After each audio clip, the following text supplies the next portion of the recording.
بسم الله الرحمن الرحيم. الرحمن علم القرآن، خلق الإنسان علمه البيان. الشمس والقمر بحسبان، والنجم والشجر يسجدان. والسماء رفعها ووضع الميزان، ألا تطغوا في الميزان وأقيموا الوزن بالقسط ولا تخسروا الميزان. والأرض وضعها للأنام، فيها فاكهة والنخل ذات الأكمام، والحب ذو العصف والريحان. فبأي آلاء ربكما تكذبان؟ خلق الإنسان من صلصال كالفخار، وخلق الجان من مارج من نار. فبأي آلاء ربكما تكذبان؟ رب المشرقين ورب المغربين، فبأي آلاء ربكما تكذبان؟ مرج البحرين يلتقيان، بينهما برزخ لا يبغيان. فبأي آلاء ربكما تكذبان؟ يخرج منهما اللؤلؤ والمرجان، فبأي آلاء ربكما تكذبان؟ وله الجوار المنشآت في البحر كالأعلام، فبأي آلاء ربكما تكذبان؟ كل من عليها فان، ويبقى وجه ربك ذو الجلال والإكرام.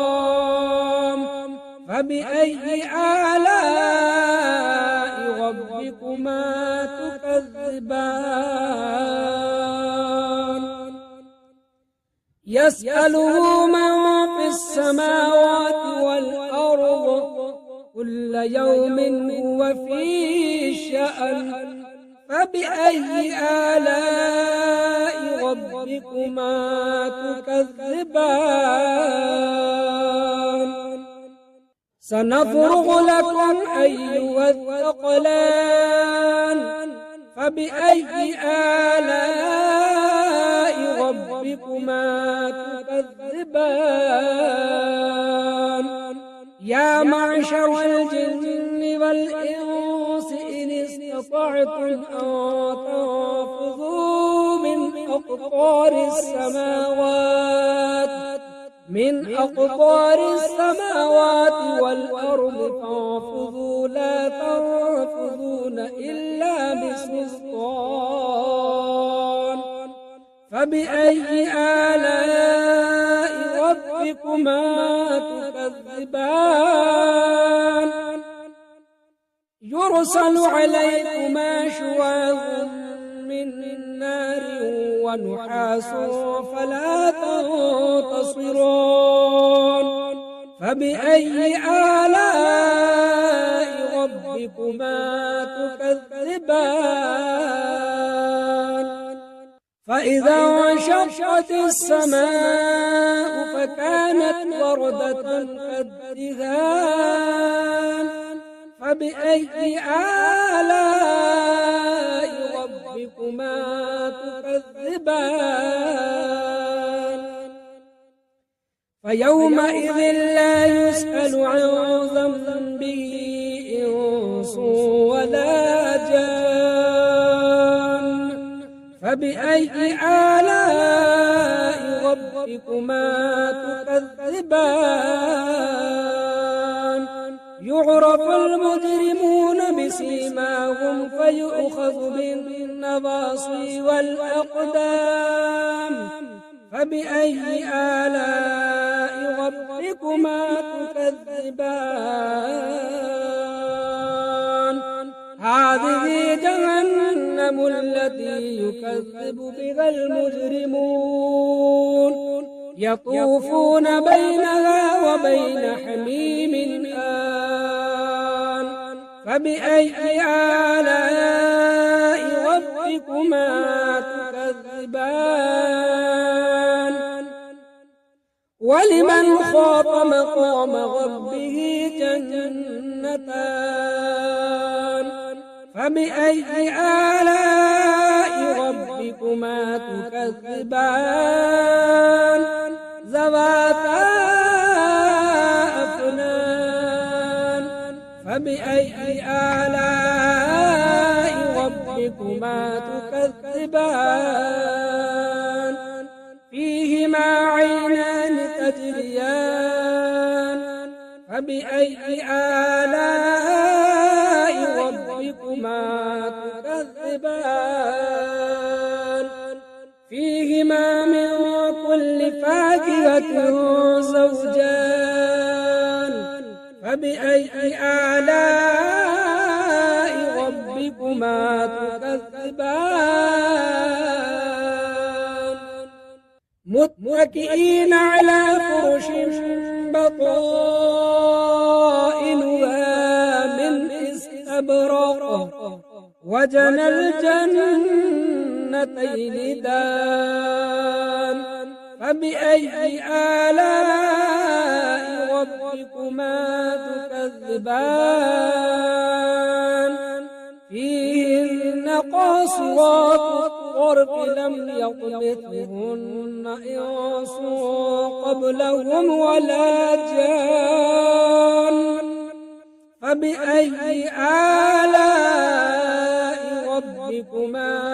تكذبان كأنهن الياقوت والمرجان فبأي آلاء ربكما تكذبان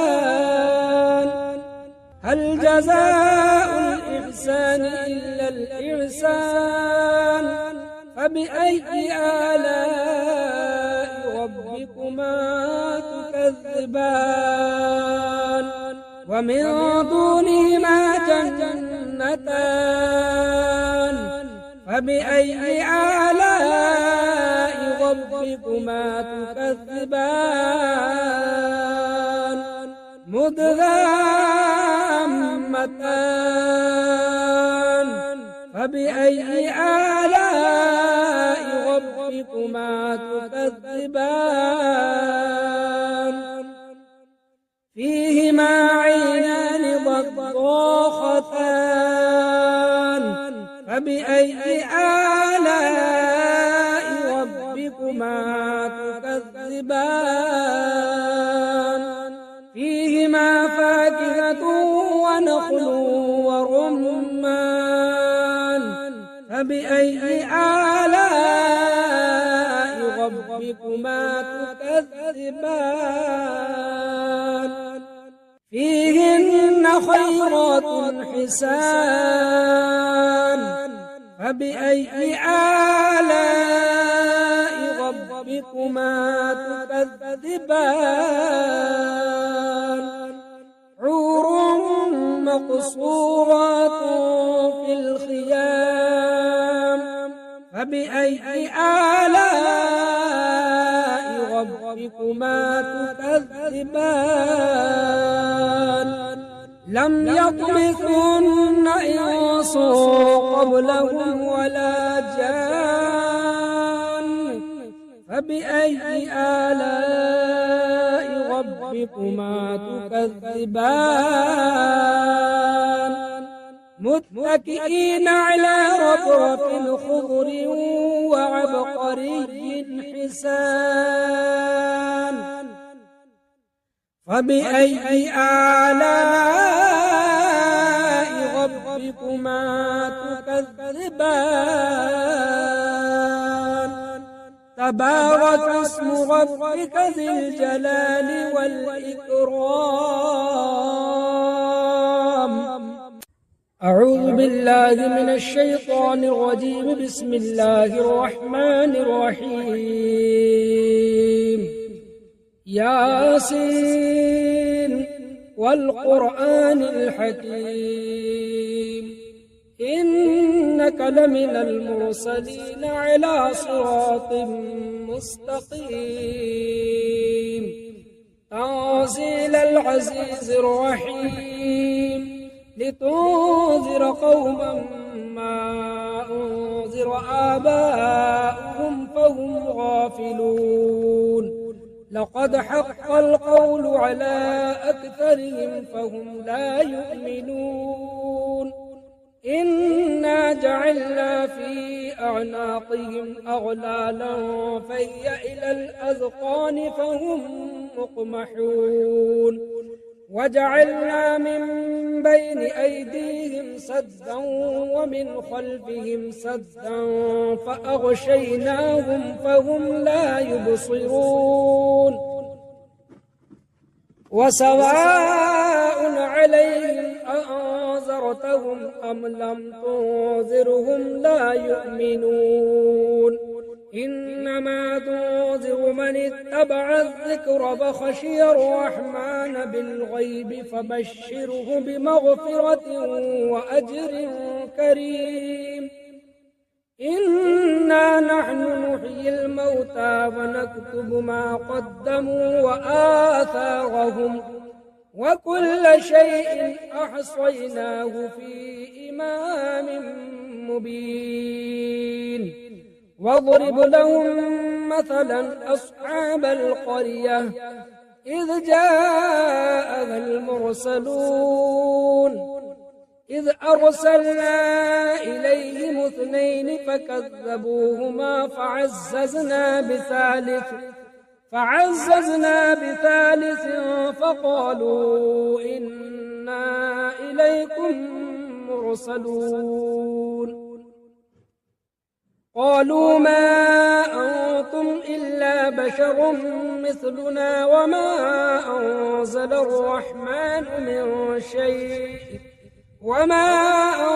الرحمن من شيء إن أنتم إلا تكذبون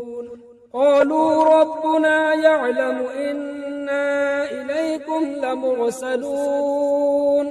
وما علينا إلا البلاغ المبين قالوا إنا تطيرنا بكم لئن لم تنتهوا لنرجمنكم وليمسنكم منا عذاب أليم قالوا طائركم معكم أئن ذكرتم بل أنتم قوم مسرفون وجاء من أقصى المدينة رجل يسعى قال يا قوم اتبعوا المرسلين اتبعوا من لا يسألكم أجرا وهم مهتدون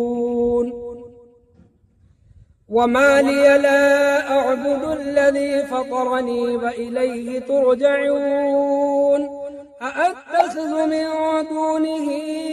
آلهة إن يردني الرحمن بضر لا تغن عني شفاعتهم شيئا ولا ينقذون إني إذا لفي ضلال مبين إني آمنت بربكم فاسمعون قيل ادخل الجنة قال يا ليت قومي يعلمون بما غفر لي ربي وجعلني من المكرمين وما أرسلنا على قومه من بعده من جند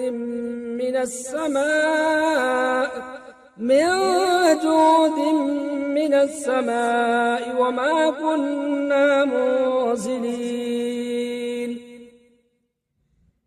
إن كانت إلا صيحة واحدة فإذا هم خامدون يا حسرة على العباد ما يأتيهم من رسول إلا كانوا به يستهزئون ألم يروا كم أهلكنا قبلهم من القرون أنهم إليهم لا يرجعون وإن كل لما جميع لدينا محضرون وآية لهم الأرض الميتة أحييناها فأخرجنا منها حبا فمنه يأكلون وجعلنا فيها جنات من نخيل وأعناب وفجرنا فيها من العيون ليأكلوا من ثمره وما عملته أيديهم أفلا يشكرون سبحان الذي خلق الأزواج كلها مما تنبت الأرض ومن أنفسهم ومما لا يعلمون وآية لهم الليل نسلخ منه النهار فإذا هم مظلمون والشمس تجري لمستقر لها ذلك تقدير العزيز العليم والقمر قدرناه منازل حتى عاد كالعرجون القديم لا الشمس ينبغي لها أن تدرك القمر ولا الليل سابق النهار وكل في فلك يسبحون وآية لهم أنا حملنا ذريتهم في الفلك المشحون وخلقنا لهم من مثله ما يركبون وإن نشأ نغرقهم فلا صريخ لهم ولا هم ينقذون إلا رحمة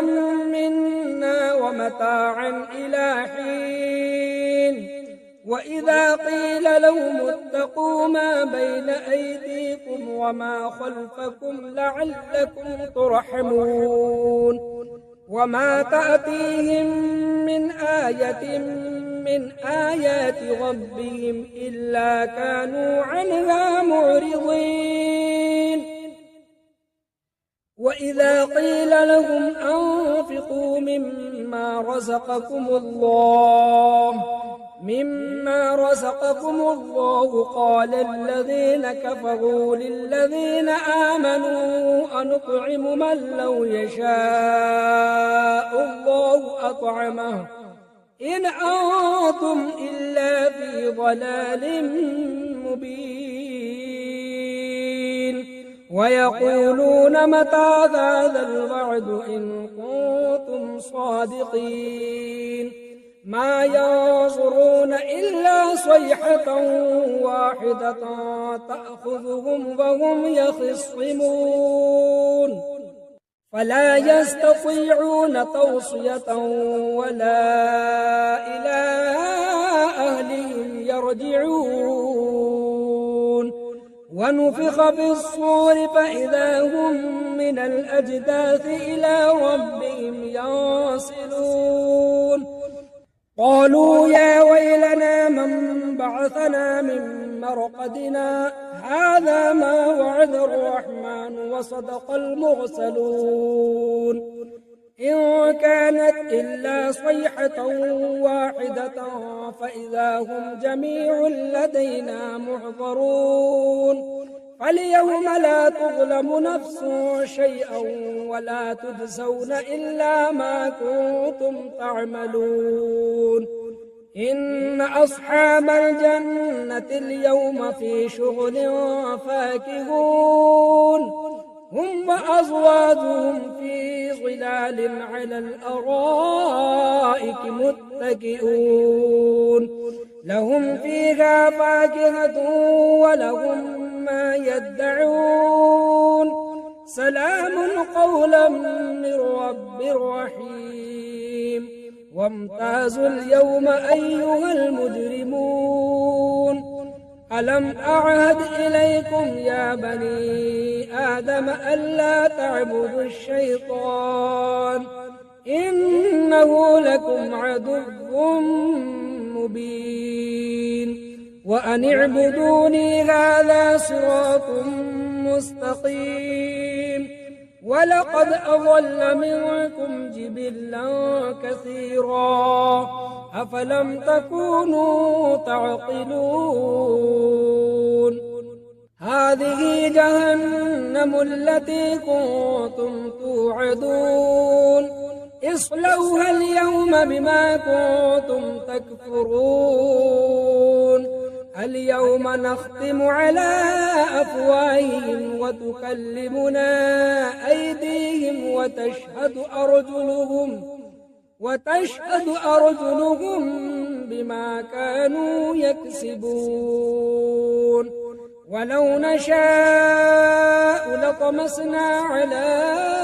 أعينهم فاستبقوا الصراط فأنى يبصرون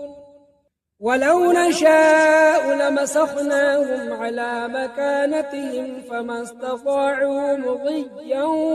ولا يرجعون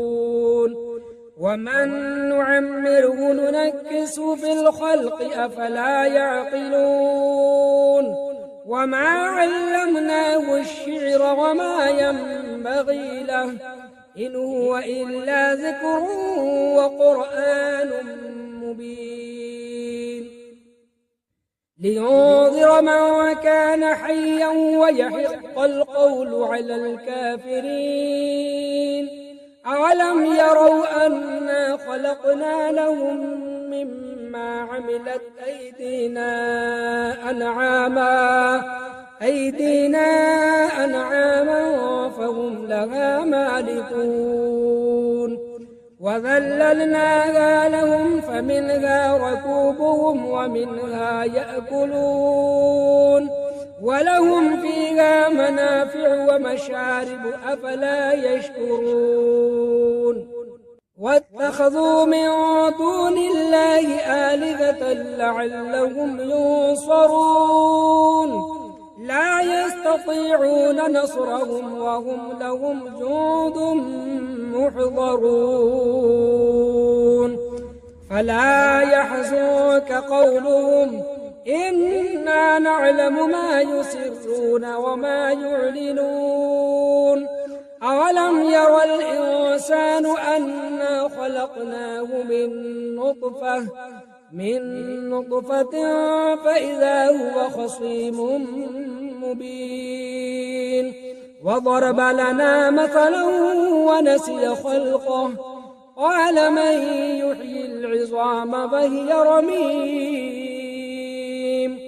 قل يحييها الذي أنشأها أول مرة وهو بكل خلق عليم الذي جعل لكم من الشجر الأخضر نارا فإذا أنتم منه توقدون أوليس الذي خلق السماوات والأرض بقادر على أن يخلق مثلهم بلى وهو الخلاق العليم إنما أمره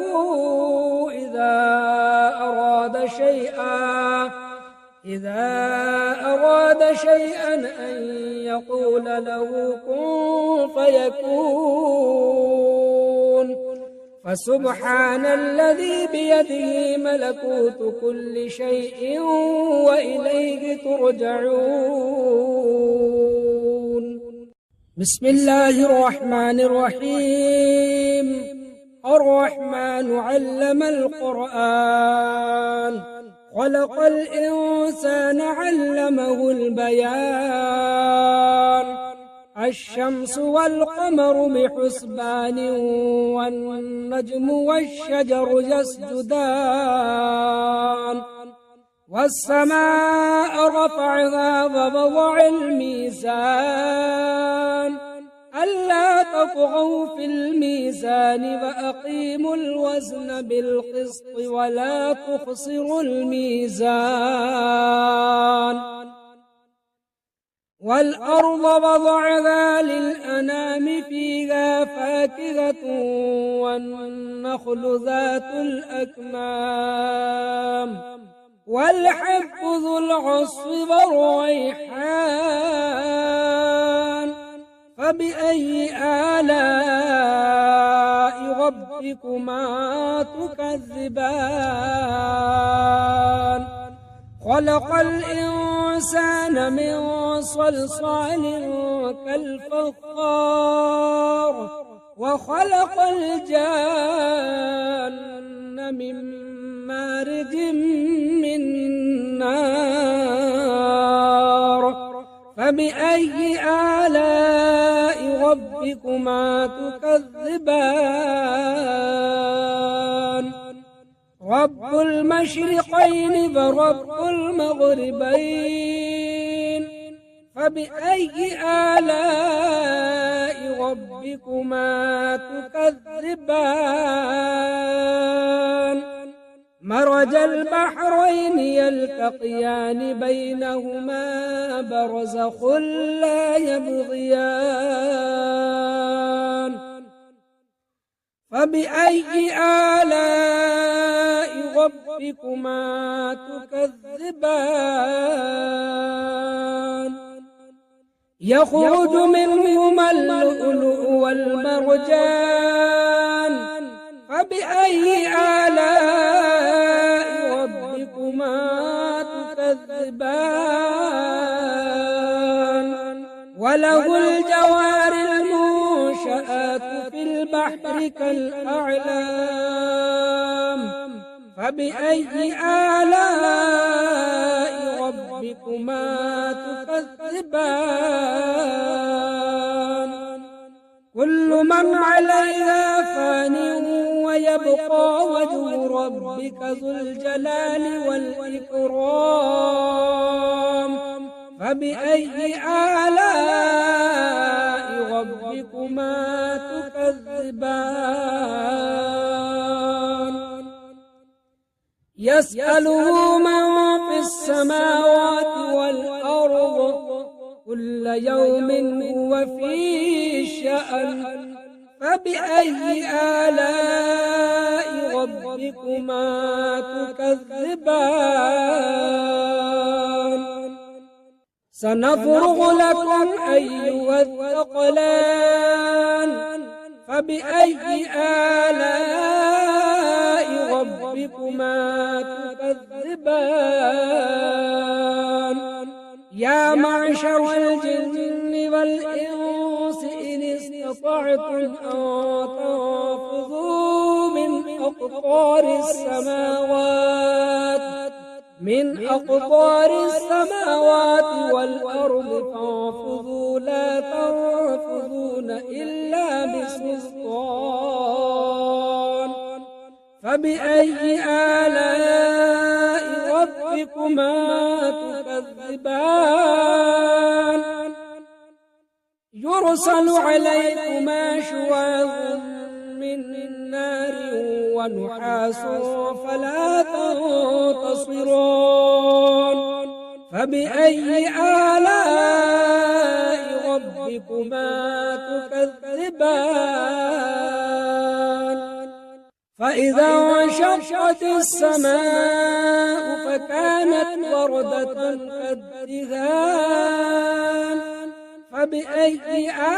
آلاء ربكما ربكما تكذبان فيومئذ لا يسأل عن ذنبه إنس ولا جان فبأي آلاء ربكما تكذبان يعرف المجرمون بسيماهم فيؤخذ بالنواصي والأقدام فبأي آلاء ربكما تكذبان هذه جهنم التي يكذب بها المجرمون يطوفون بينها وبين حميم آن فبأي آلاء ربكما تكذبان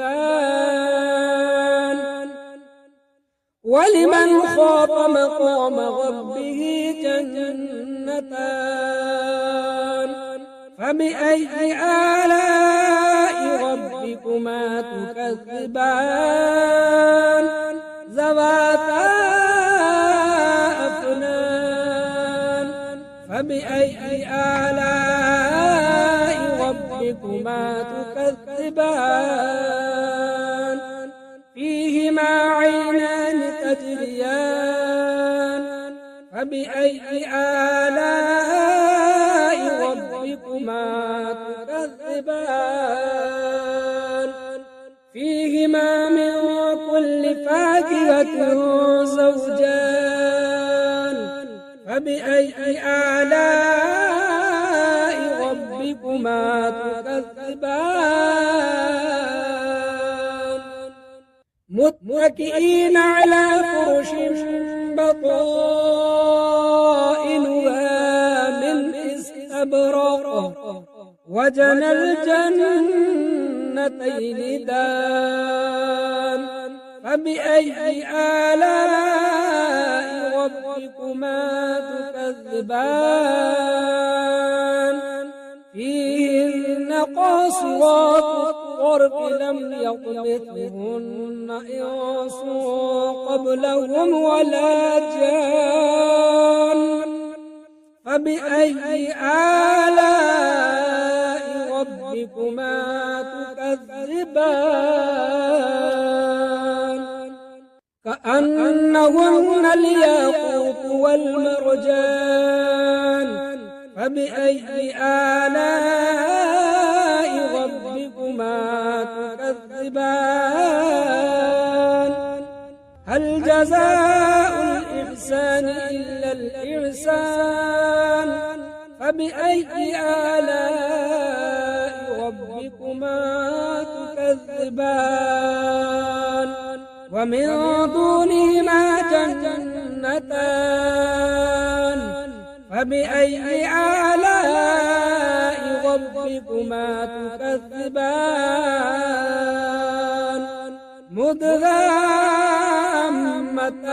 مدهامتان فبأي آلاء ربكما تكذبان فيهما عينان ضاختان فبأي آلاء ربكما تكذبان فيهما فاكهة ونخل ورمان فبأي آلاء ربكما تكذبان فيهن خيرات حسان فبأي آلاء ربكما تكذبان حور مقصورات في الخيام فبأي آلاء ربكما تكذبان لم يطمثهن إنس قبلهم ولا جان فبأي آلاء ربكما تكذبان متكئين على رفرف خضر وعبقري حسان فبأي آلاء ربكما تكذبان تبارك اسم ربك ذي الجلال والإكرام. أعوذ بالله من الشيطان الرجيم. بسم الله الرحمن الرحيم. ياسين والقرآن الحكيم إنك لمن المرسلين على صراط مستقيم تنزيل العزيز الرحيم لتنذر قوما ما أنذر آباؤهم فهم غافلون لقد حق القول على أكثرهم فهم لا يؤمنون إنا جعلنا في أعناقهم أغلالا فهي إلى الأذقان فهم مقمحون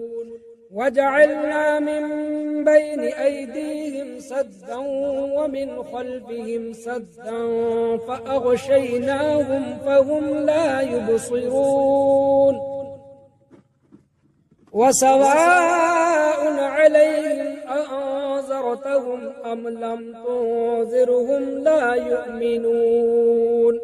إنما تنذر من اتبع الذكر فخشي الرحمن بالغيب فبشره بمغفرة وأجر كريم. إنا نحن نحيي الموتى ونكتب ما قدموا وآثارهم وكل شيء أحصيناه في إمام مبين. واضرب لهم مثلا أصحاب القرية إذ جاءها المرسلون إذ أرسلنا إليهم 2 فكذبوهما فعززنا بثالث فقالوا إنا إليكم مرسلون قالوا ما أنتم إلا بشر مثلنا وما أنزل الرحمن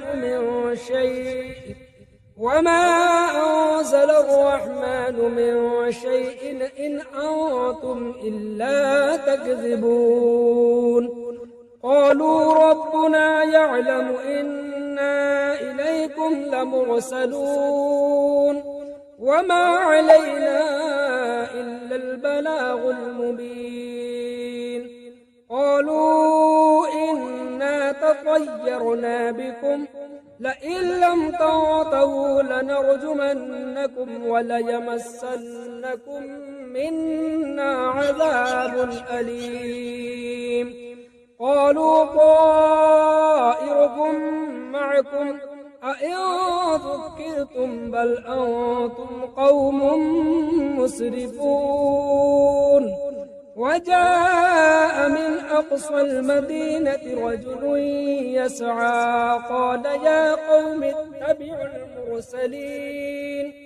اتبعوا من لا يسألكم أجرا وهم مهتدون. وما لي لا أعبد الذي فطرني وإليه ترجعون أأتخذ من دونه آلهة إن يردني الرحمن بضر لا تغن عني شفاعتهم شيئا ولا ينقذون. إني إذا لفي ضلال مبين. إني آمنت بربكم فاسمعون. قيل ادخل الجنة قال يا ليت قومي يعلمون بما غفر لي ربي وجعلني من المكرمين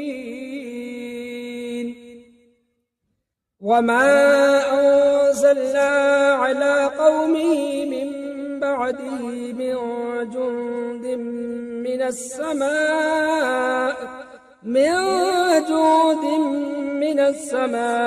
وما كنا منزلين إن كانت إلا صيحة واحدة فإذا هم خامدون يا حسرة على العباد ما يأتيهم من رسول إلا كانوا به يستهزئون ألم يروا كم أهلكنا قبلهم من القرون أنهم إليهم لا يرجعون وإن كل لما جميع لدينا محضرون وآية لهم الأرض الميتة أحييناها فأخرجنا منها حبا فمنه يأكلون وجعلنا فيها جنات من نخيل وأعناب وفجرنا فيها من العيون ليأكلوا من ثمره وما عملته أيديهم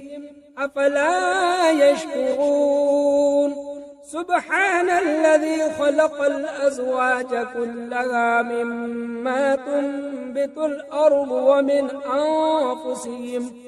ومن أنفسهم ومما لا يعلمون وآية لهم الليل نسلخ منه النهار فإذا هم مظلمون والشمس تجري لمستقر لها ذلك تقدير العزيز العليم والقمر قدرناه منازل حتى عاد كالعرجون القديم لا الشمس ينبغي لها أن تدرك القمر ولا الليل سابق النهار وكل في فلك يسبحون وآية لهم أنا حملنا ذريتهم في الفلك المشحون وخلقنا لهم من مثله ما يركبون وإن نشأ نغرقهم فلا صريخ لهم ولا هم ينقذون إلا رحمة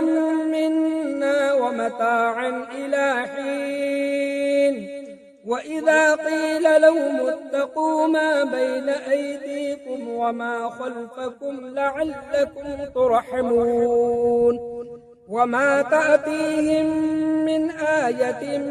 من آيات ربهم إلا كانوا عنها معرضين وإذا قيل لهم أنفقوا مما رزقكم الله قال الذين كفروا للذين آمنوا أنطعم من لو يشاء الله أطعمه إن أنتم إلا في ضلال مبين ويقولون متى هذا الوعد إن كنتم صادقين ما ينظرون إلا صيحة واحدة تأخذهم وهم يخصمون فلا يستطيعون توصية ولا إلى أهلهم يرجعون ونفخ في الصور فإذا هم من الأجداث إلى ربهم ينسلون قالوا يا ويلنا من بعثنا من مرقدنا هذا ما وعد الرحمن وصدق المرسلون إن كانت إلا صيحة واحدة فإذا هم جميع لدينا محضرون فاليوم لا تظلم نفس شيئا ولا تجزون إلا ما كنتم تعملون إن أصحاب الجنة اليوم في شغل فاكهون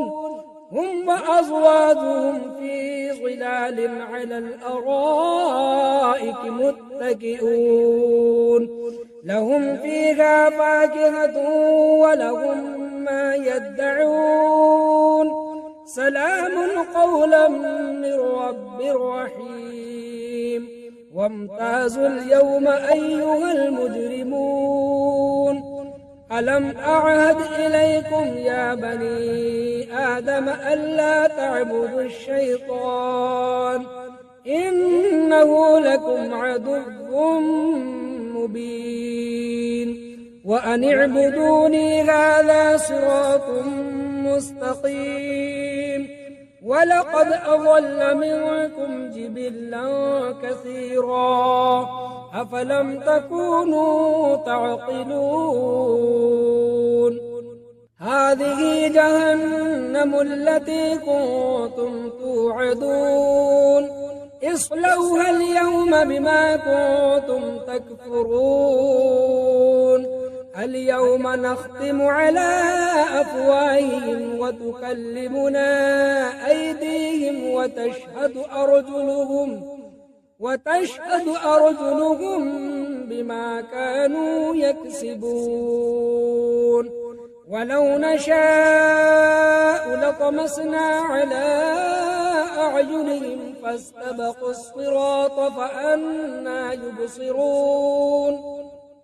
ولو نشاء لمسخناهم على مكانتهم فما استطاعوا مضيا ولا يرجعون ومن نعمره ننكسه في الخلق أفلا يعقلون وما علمناه الشعر وما ينبغي له إن هو إلا ذكر وقرآن مبين لينذر من كان حيا ويحق القول على الكافرين أولم يروا أنا خلقنا لهم مما عملت أيدينا أنعاما فهم لها مالكون وذللناها لهم فمنها ركوبهم ومنها يأكلون ولهم فيها منافع ومشارب أفلا يشكرون واتخذوا من دون الله آلهة لعلهم ينصرون لا يستطيعون نصرهم وهم لهم جند محضرون فلا يحزنك قولهم إنا نعلم ما يسرون وما يعلنون أولم ير الإنسان أنا خلقناه من نطفة فإذا هو خصيم مبين وضرب لنا مثلا ونسي خلقه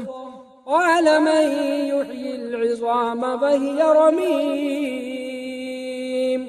قل يحييها الذي أنشأها أول مرة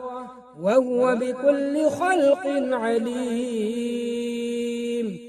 الذي جعل لكم من الشجر الأخضر نارا فإذا أنتم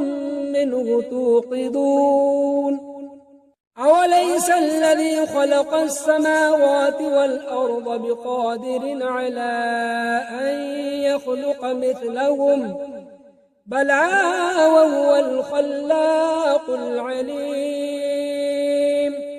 إنما أمره إذا